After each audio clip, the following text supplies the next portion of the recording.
اللہ نے خبر دی، انہیں یونس نے خبر دی اور انہیں زہری نے۔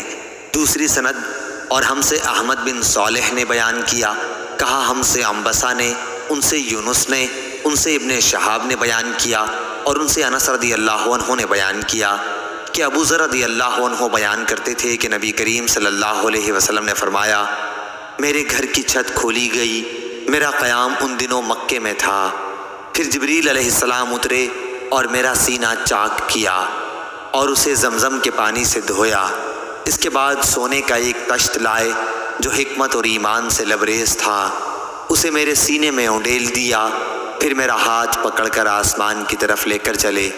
جب آسمان دنیا پر پہنچے تو جبریل علیہ السلام نے آسمان کے داروغہ سے کہا کہ دروازہ کھولو۔ پوچھا کہ کون صاحب ہیں؟ انہوں نے جواب دیا کہ میں جبریل۔ پھر پوچھا کہ آپ کے ساتھ کوئی اور بھی ہے؟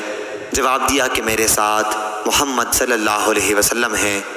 پوچھا کہ انہیں لانے کے لیے آپ کو بھیجا گیا تھا؟ جواب دیا کہ ہاں۔ اب دروازہ کھلا۔ جب ہم آسمان پر پہنچے تو وہاں ایک بزرگ سے ملاقات ہوئی، کچھ انسانی روحیں ان کے دائیں طرف تھیں اور کچھ بائیں طرف۔ جب وہ دائیں طرف دیکھتے تو ہنستے تھے اور جب بائیں طرف دیکھتے تو رو پڑتے۔ انہوں نے کہا خوش آمدید، نیک نبی، نیک بیٹے۔ میں نے پوچھا جبریل یہ صاحب کون بزرگ ہیں؟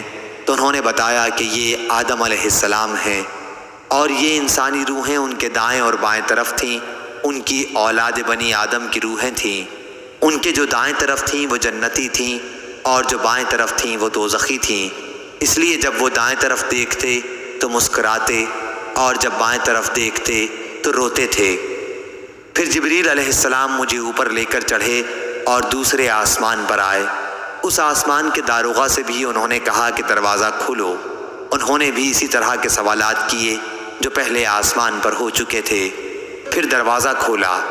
انس رضی اللہ عنہ نے بیان کیا کہ حضرت ابو ذر رضی اللہ عنہ نے تفصیل سے بتایا کہ حضرت صلی اللہ علیہ وسلم نے مختلف آسمانوں پر ادریس، موسیٰ، عیسیٰ اور ابراہیم علیہ السلام کو پایا، لیکن انہوں نے ان انبیاء کرام کے مقامات کی کوئی تخصیص نہیں کی، صرف اتنا کہا کہ حضرت صلی اللہ علیہ وسلم نے آدم کو آسمان دنیا پہلے آسمان پر پایا اور ابراہیم علیہ السلام کو چھٹے پر۔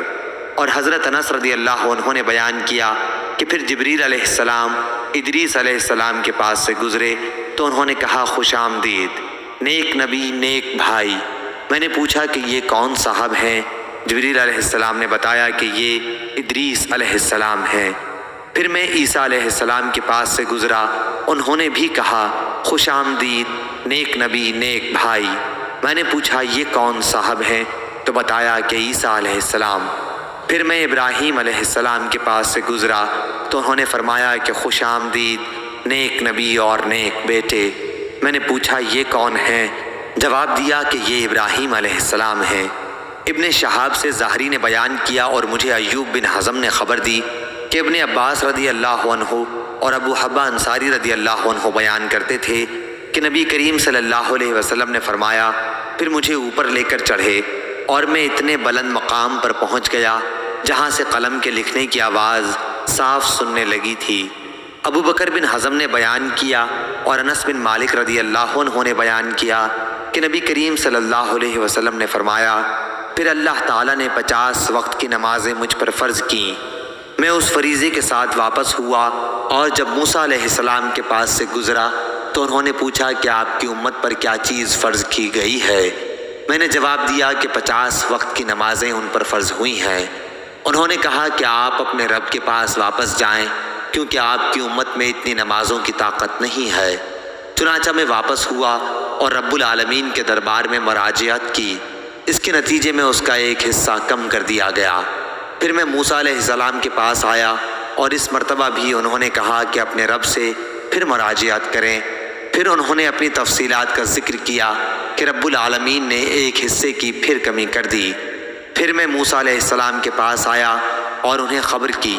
انہوں نے کہا کہ آپ اپنے رب سے مراجعت کریں کیونکہ آپ کی امت میں اس کی بھی طاقت نہیں ہے۔ پھر میں واپس ہوا اور اپنے رب سے پھر مراجعت کی۔ اللہ تعالیٰ نے اس مرتبہ فرما دیا کہ نمازیں 5 وقت کی کر دی گئیں اور ثواب بعض نمازوں ہی کا باقی رکھا گیا، ہمارا قول بدلہ نہیں کرتا۔